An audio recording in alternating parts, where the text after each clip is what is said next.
Hello everyone.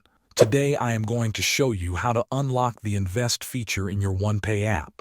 First, open the OnePay app on your phone. On the home screen, you should see the Invest section. If you do not see it immediately, scroll through the home screen or check the menu to find it.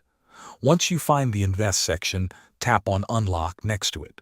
After tapping Unlock, a new window will appear. Here, you will see a button that says Let's Go. Tap on it to start the process. This will guide you through all the steps needed to unlock investing in the app. Next, you need to select the stock or company you want to invest in.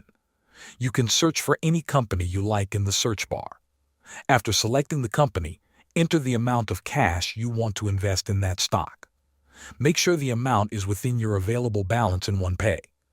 After entering the amount, the app will ask you a few questions. Answer each question carefully, one by one. These questions help the app verify your information and confirm your investing preferences.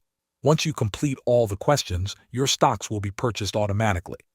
The app will show a confirmation message letting you know that the purchase was successful. You can then view your stocks in the Invest section of the app and track their performance over time. Thanks for watching.